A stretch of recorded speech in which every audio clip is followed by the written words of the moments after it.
8 ತಿಂಗಳಲ್ಲಿ 2 ICC trophies. ODI ಕ್ರಿಕೆಟ್ನಲ್ಲಿ ಪಂತ್ಗಿಲ್ಲ ಜಾಗ, ಕೇವಲ ಟೆಸ್ಟ್ನಲ್ಲಿ ಮಾತ್ರ ಪಂತಿದ್ದಾರೆ. ತಂಡದಲ್ಲಿ 50ಕ್ಕಿಂತ ಹೆಚ್ಚು ಆವರೇಜ್ 8 ಜನ ಪ್ಲೇಯರ್ಸ್ ಇದ್ದಾರೆ. This Indian team was the most experienced.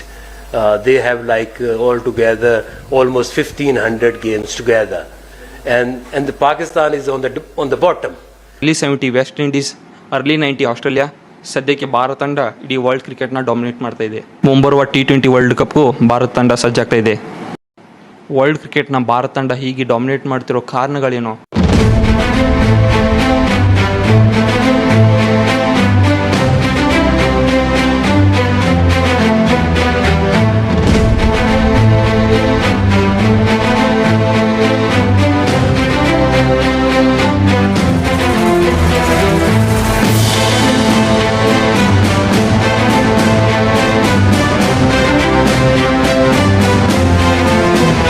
ಈ ಸ್ಟೋರಿನ ಇನಿಷಿಯಲ್ ಸ್ಟೇಜಿಂದ ಶುರು ಮಾಡೋಣ ಬನ್ನಿ. Hello, Sangliana here.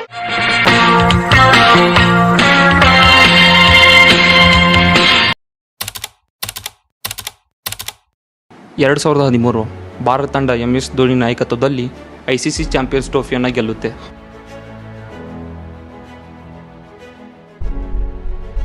2014ರಲ್ಲಿ T20 ಫೈನಲ್ನಲ್ಲಿಯೂ ಕೂಡ ಕ್ವಾಲಿಫೈ ಆಗುತ್ತೆ. 2015 ಭಾರತ ತಂಡ ಒನ್ ಡೇ ಕ್ರಿಕೆಟ್ನಲ್ಲಿ ಸೆಮಿಫೈನಲ್ಗೂ ಹೋಗುತ್ತದೆ. 2016 T20 ವರ್ಲ್ಡ್ ಕಪ್ನ ಸೆಮಿಫೈನಲ್, 2017 ಚಾಂಪಿಯನ್ಸ್ ಟ್ರೋಫಿ ಫೈನಲ್, 2019ರಲ್ಲಿ ವರ್ಲ್ಡ್ ಕಪ್ ಸೆಮಿಫೈನಲ್.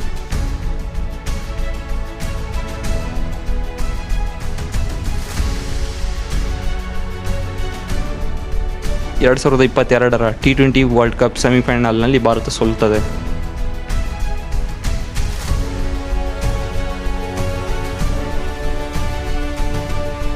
ಅಸಲಿಗೆ ನಮ್ಮ ಸ್ಟೋರಿ ಶುರುವಾಗುತ್ತೆ ಇಲ್ಲಿಂದ. ಯಾವಾಗ ರಾಹುಲ್ ದ್ರಾವಿಡ್ ಭಾರತ ತಂಡದ ಕೋಚ್ ಆಗಿ ಬರ್ತಾರೋ ನಮ್ಮ ಮುಂದೆ ತುಂಬಾ ಚಾಲೆಂಜಸ್ ಇರ್ತವೆ. ಚಾಲೆಂಜ್ ಆಗಿ ಬಂದಿದ್ದೇ ನಮ್ಮ ಮಿಡಲ್ ಆರ್ಡರ್.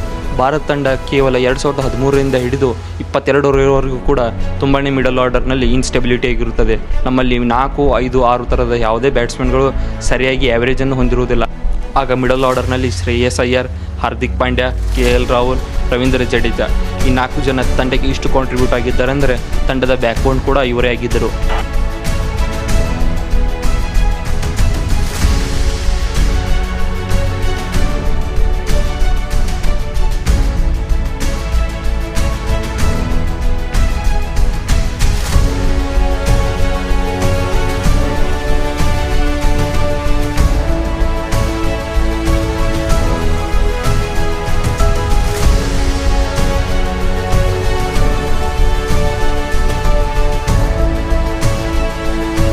ಬೌಲಿಂಗ್ ಅಟ್ಯಾಕ್ಗೆ ಬರುತ್ತಿದ್ದ ಬುಮ್ರಾ ಹಾಗೂ ಸಿರಾಜ್ ಕೇವಲ ಆ್ಯಕ್ರಿಂಗ್ ರೋಲನ್ನು ಮಾಡುತ್ತಾರೆ. ಭಾರತ ತಂಡವು 2023 ವರ್ಲ್ಡ್ ಕಪ್ನನ್ನು ಮರೆಯುವುದಿಲ್ಲ, ಏಕೆಂದರೆ ಇಡೀ ಗ್ರೂಪ್ ತಂಡ ಹಾಗೂ ಸೆಮಿಫೈನಲ್, ಕ್ವಾರ್ಟರ್ ಫೈನಲ್ನಲ್ಲಿ ಭಾರತ ತಂಡ ತುಂಬಾ ಚೆನ್ನಾಗಿ ಪರ್ಫಾರ್ಮೆನ್ಸ್ ಮಾಡಿರುತ್ತದೆ. ತಂಡದಲ್ಲಿದ್ದ ಎಲ್ಲ ಆಟಗಾರರು ಒಳ್ಳೆ ಪರ್ಫಾರ್ಮೆನ್ಸ್ ನೀಡುತ್ತಾರೆ. ತಮ್ಮ ಪೀಕ್ ಪ್ರೈಮನ್ನು ಭಾರತ ತಂಡ ಹೊಂದಿರುತ್ತದೆ.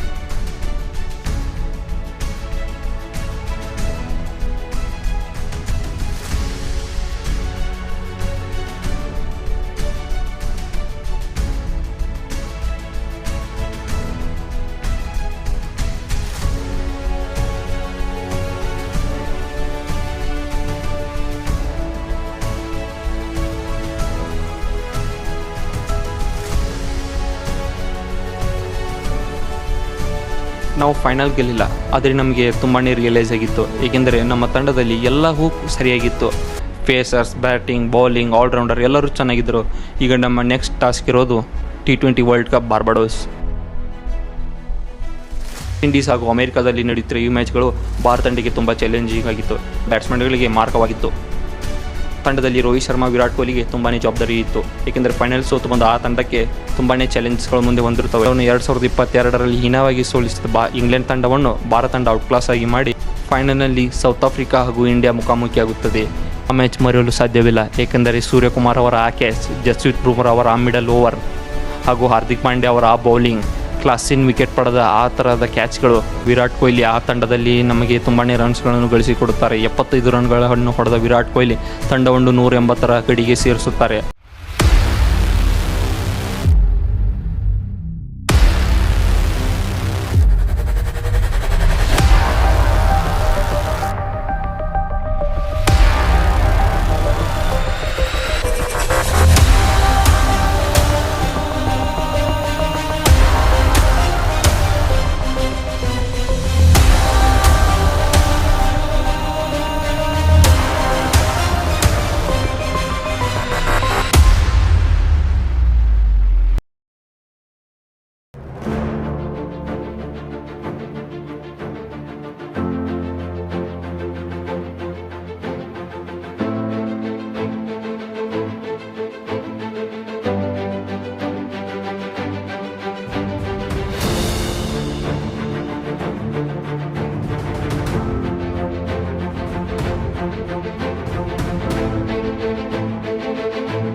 ಮುಂದೆ ಬರೋದು ICC ಚಾಂಪಿಯನ್ಸ್ ಟ್ರೋಫಿ 2025.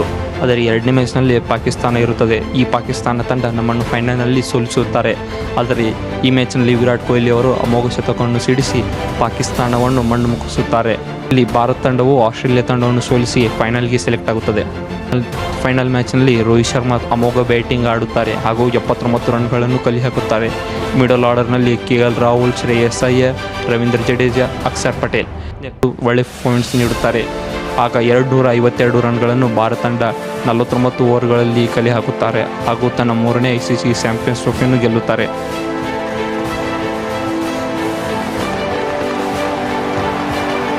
ಇದರಲ್ಲಿ ಇರೋದು ಎರಡೇ ರೀಸನ್ಗಳು, ಒಂದು ಮೈಂಡ್ ಸೆಟ್ ಹಾಗೂ ಇನ್ನೊಂದು ಡಾಮಿನೆನ್ಸ್. ಕ್ರಿಕೆಟ್ನಲ್ಲಿ Ricky Ponting, MS Dhoni dominate ಮಾಡಿದ್ದು ಹೀಗೆ.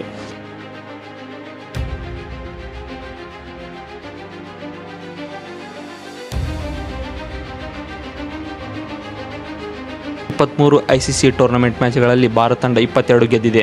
ಕೇವಲ ಒಂದೇ ಮ್ಯಾಚ್ ಸೋತಿದೆ, ಅದು 2023 ವರ್ಲ್ಡ್ ಕಪ್. ಇಲ್ಲಿ ಮೈಂಡ್ ಸೆಟ್ ನಮಗೆ ತುಂಬಾ ಹೆಲ್ಪ್ ಆಗುತ್ತದೆ. ಏಕೆಂದರೆ ಕನ್ಸಿಸ್ಟೆನ್ಸ್ ಆಗಿ 3 ICC ಟ್ರೋಫೀಸ್ಗಳನ್ನು ಫೈನಲ್ಗೆ ಬರೋದು ಸುಲಭದ ಮಾತಲ್ಲ. ಅದರಲ್ಲಿ 2 ಗೆಲ್ಲೋದು ಇನ್ನೂ ಕಷ್ಟ. ಇನ್ನು ಬರುವ ಮ್ಯಾಚ್ಗಳಲ್ಲಿ ನಮಗೆ ತುಂಬಾ ಮೈಂಡ್ ಸೆಟ್ನ ಪವರ್ ಇದೆ ಹಾಗೂ ನಾವು 2026 T20 ವರ್ಲ್ಡ್ ಕಪ್ಪನ್ನು ಗೆಲ್ಲುತ್ತೇವೆ. ಹಾಗೂ ನೀವು ಮೊದಲ ಬಾರಿ ನಮ್ಮ ಚಾನಲ್ಗೆ ಭೇಟಿ ನೀಡಿದರೆ ಸಬ್ಸ್ಕ್ರೈಬ್ ಆಗಿ ಹಾಗೂ ಬೆಲ್ ಐಕನ್ ಕ್ಲಿಕ್ ಮಾಡಿ.